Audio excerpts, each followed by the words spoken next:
You're listening to the Cyberwire Network, powered by N2K.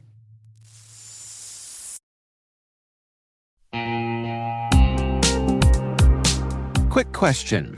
Do your end users always, and I mean always without exception, work on company-owned devices and IT-approved apps? I didn't think so. So my next question is, how do you keep your company's data safe when it's sitting on all those unmanaged apps and devices?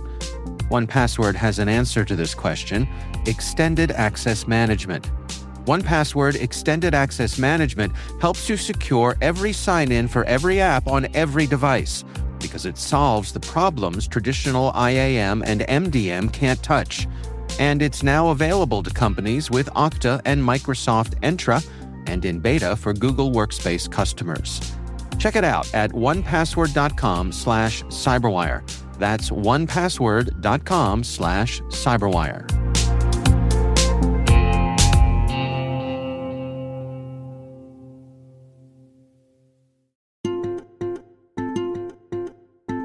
My name is Marcelle Lee, and I'm a senior security researcher at Secureworks.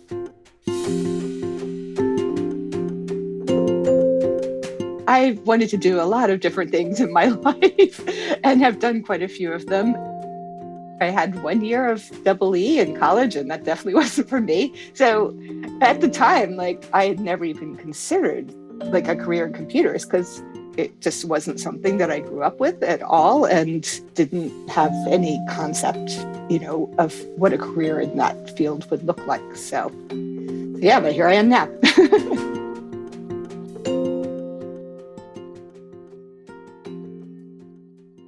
I had a relative pass away, and I was in charge of managing their estate, and it was a bit complicated because there was a household to, empty, and a house to sell, and so on and so forth.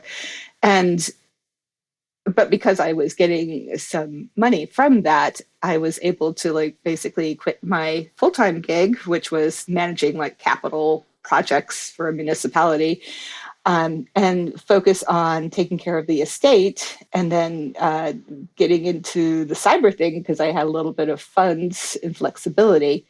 The other thing that helped was I actually was part of a grant program, and I think it was through the county that I live in, but it was federally funded, and this was just one of these things to get workers reskilled in cybersecurity. So with that program, basically it paid for classes at my local community college, which it has an excellent cyber program, and also paid for certifications. So the idea is that you would take a class, sit for a cert, take a class, sit for a cert.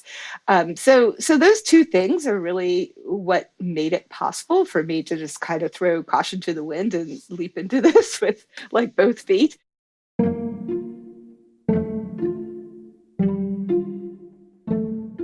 There's so many different roles in cybersecurity. So, everybody thinks to be in cyber is to be a pen tester or something, right? But there's many, many different paths that people can take. I always recommend, trying to find your specialty, your one thing that you're really good at, and focus on that. And it doesn't mean you can't build other skills along the way, but to have something that you're really good at is confidence boosting for sure. And it gives you, sort of a starting point.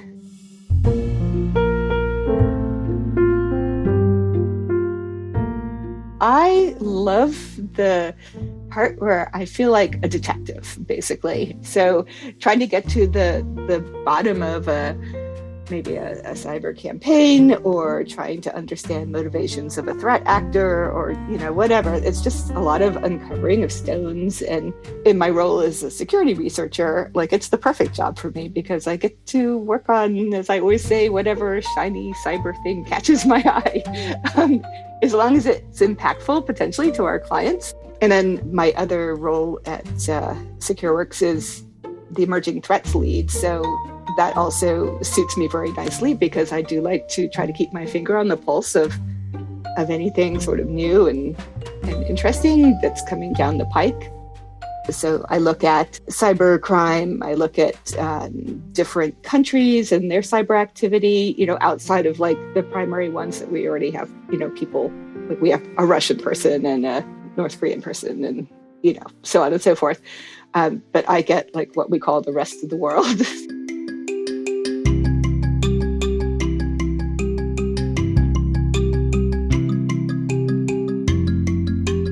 I'm certainly of the generation of women that were not encouraged to do anything particularly technical. And I didn't know anybody who did anything particularly technical. I think I had like one friend who was maybe a civil engineer or something like that, but nobody else worked in any kind of role like that. So it really took a long time to realize that I can be a technical person and I'm actually pretty good at it. And to me, there's nothing like more exciting than getting somebody to be passionate about cybersecurity as an industry or just to get excited about, a topic. You see like light bulbs going off when people like suddenly, get how something works. And to me, that's super rewarding. This is a tough industry, right? And we need more people always to help solve all the hard problems there are, help defend, help, do all the things in cyber. And we just don't have enough people. We don't have enough bodies.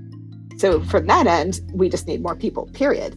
But I also particularly like to encourage, diversity in hiring and encourage like women and really anybody who is interested in the field and has, comes from a diverse background to get into it, because also it's a great way to like stimulate your mind and just keep growing as a person, because it's so, not static. You have to continue to grow and learn. And I think that's awesome for people to be able to do.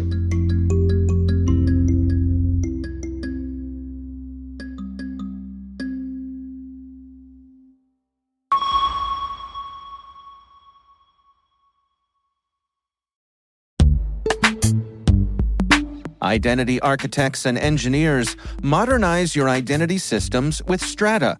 Integrate legacy apps with any IDP, ensure seamless identity failover, and apply MFA without touching app code. Strata offers robust, efficient identity management, reducing tech debt and enhancing security. Gain peace of mind and operational efficiency with Strata's comprehensive solutions. Visit strata.io/cyberwire, share your biggest identity challenge, and enjoy free AirPods Pro. Optimize your identity solutions today. Visit strata.io/cyberwire. And our thanks to Strata for being a longtime friend and supporter of this podcast.